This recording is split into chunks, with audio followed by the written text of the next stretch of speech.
Hey, what's going on, everyone? This is Mitch. Good Thursday evening to you all. Hope you guys are doing fantastic out there this evening and having a fantastic ending to your day and a great start to your month. The month of June, it's pretty wild. We're almost pretty much halfway through the year. Not quite, but we're getting there. And it's pretty crazy to think about that we're just moving right along. It's almost to the best time of the year, in my opinion, which is really September 1st onwards. Pretty crazy that we're that much closer to my personal favorite time of the year. But anyways, we'll get off that. But there's a lot to talk about in this evening's video. A lot has changed since this morning, and I'll be the first one to admit, obviously, because I'm the one that said it, right?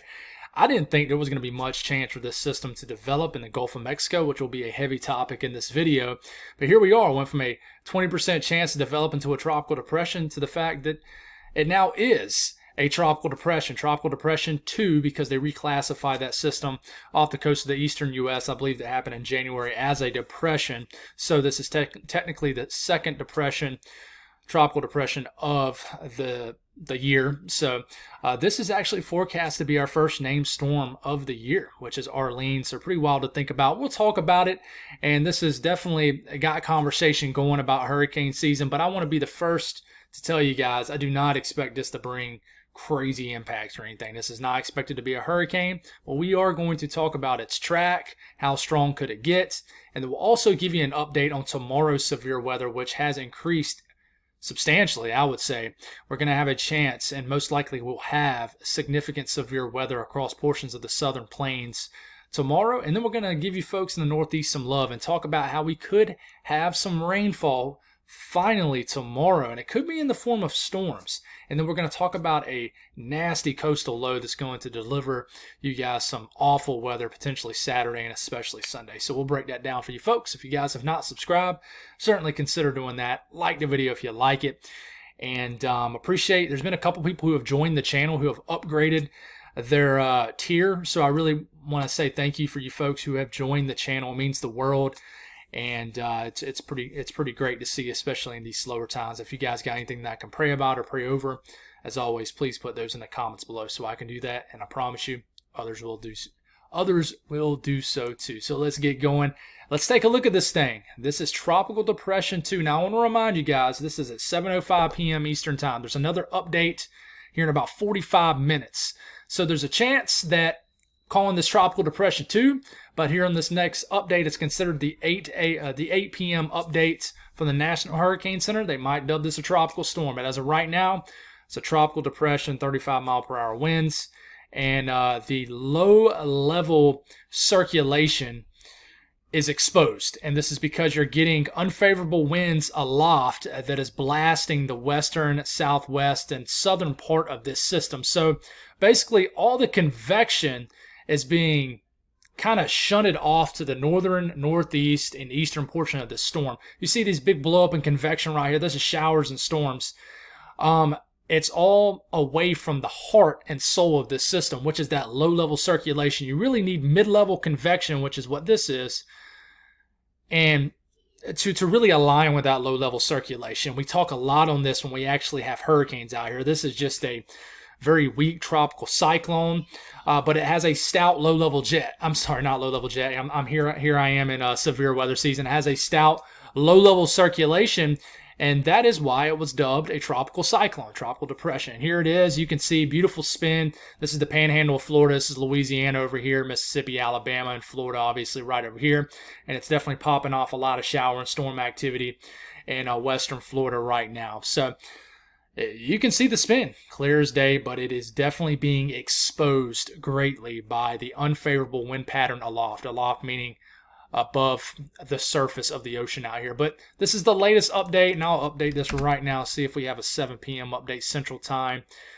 No, so we're still at 4 p.m. So as of right now, it's expected to become a tropical storm sometime over the next 12 hours. That S stands for tropical storm. D stands for tropical depression. So it's only going to be a tropical storm for a brief time. And when we were talking about this a couple days ago, we were thinking this was going to cross over Florida and try to develop out the coast of the southeast, somewhere here north of the Bahamas. That's not the case now.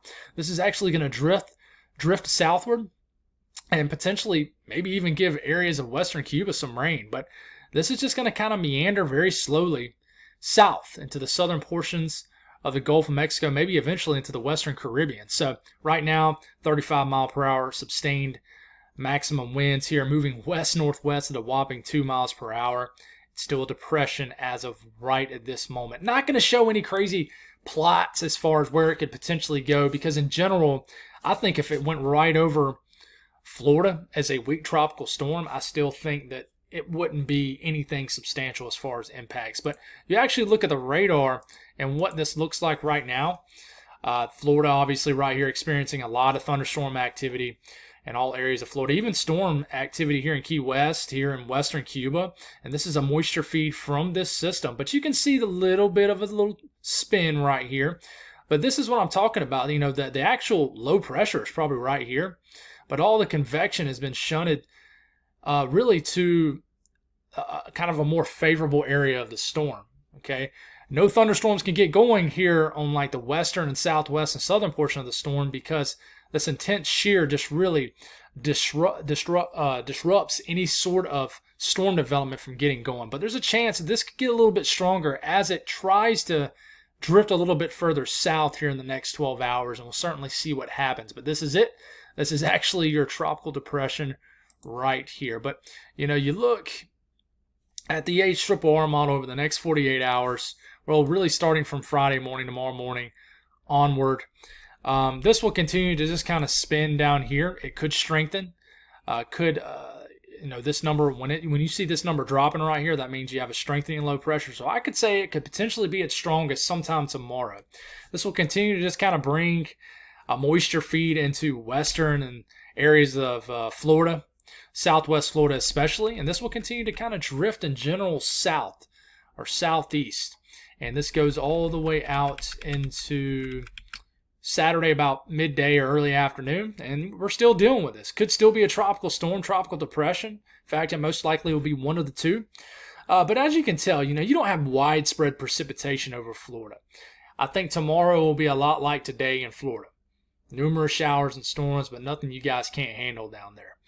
But rainfall between now and Sunday evening, you know, here, you know, just outside the Miami area, you know, up here to Orlando, Tampa Bay, anywhere from 1 to as much as 4 inches of rain. You know, it's going to be hard to pinpoint exactly who sees what, but this entire area, I would say, you know, maybe Gainesville Point South sees appreciable rainfall. And if you get too much at one time, you got to deal with some flooding. So this is how much rain between now and basically the end of the weekend. So not a whole lot to speak on as far as impacts, guys. I mean, I can show you wind speeds and things, but all it's going to be is just some squally weather potentially. And I mean, heck, even when we get into tomorrow, they're just calling for a general risk of thunderstorms in, you know, in areas of Florida. So, I mean, there's no real severe weather expected. So there's two things I want to mention on this map. First off is obviously this. You got an enhanced risk for day 2. That means they're pretty darn confident we're going to have severe weather tomorrow and portions, I would say, from Lubbock to Midland down to Fort Stockton. This entire region right here. Amarillo also could experience some pretty nasty weather.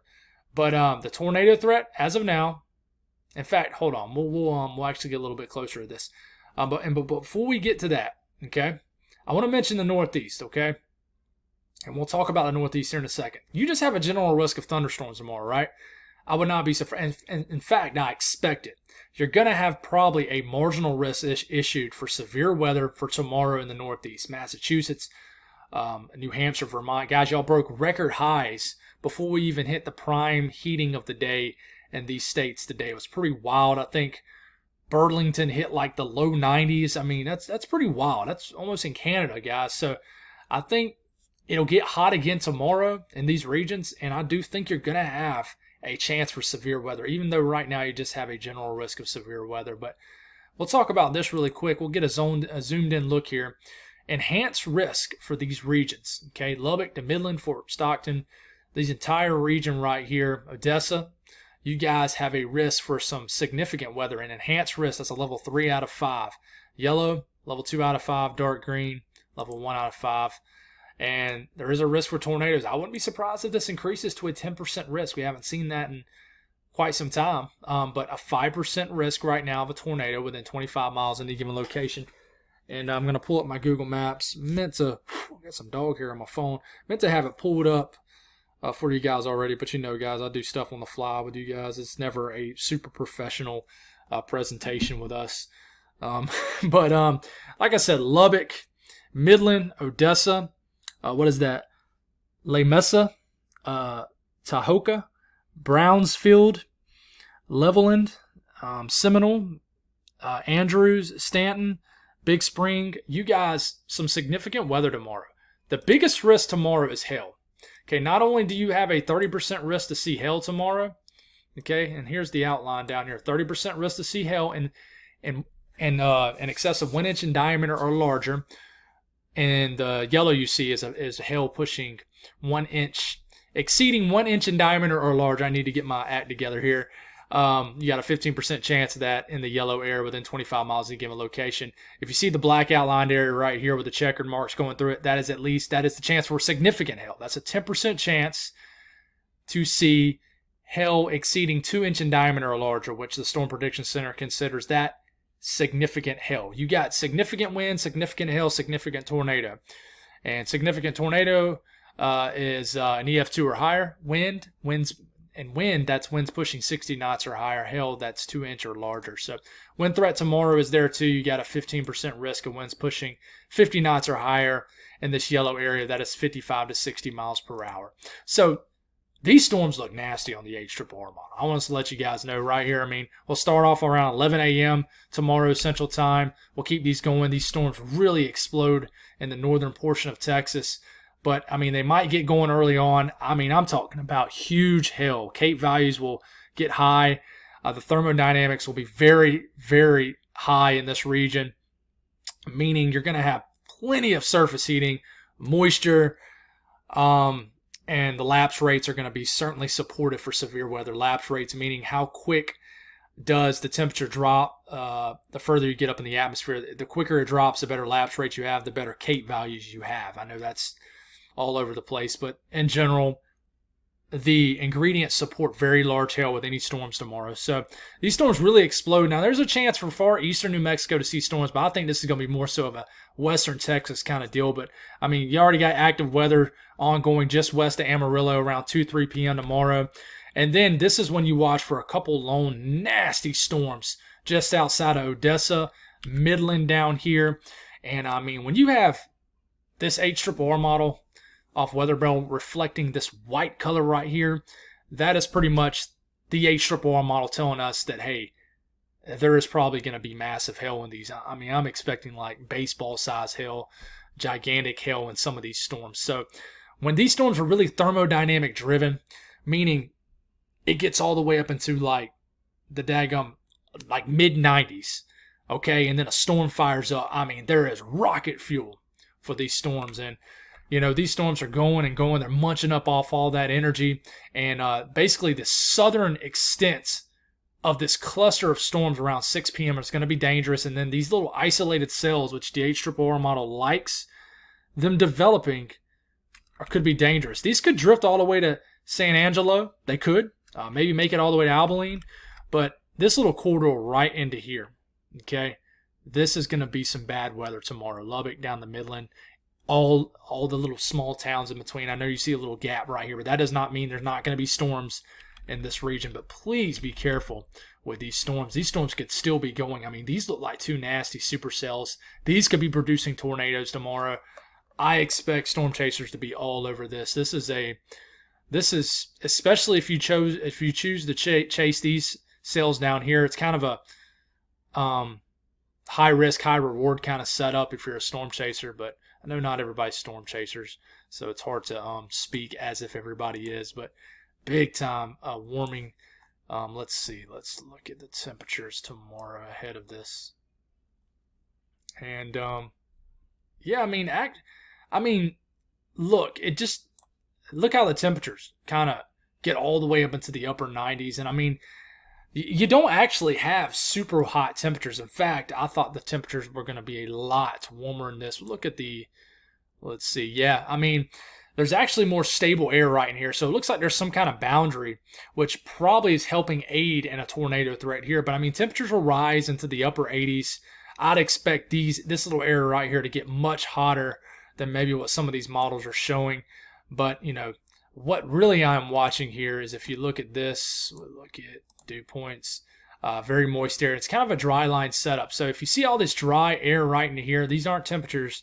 This is dry air. Really close to this storm, this storm initiation, that tells us there's a lot of cold, dry air aloft, which supports hail big time with these storms. But definitely a lot of moist air that builds into this region.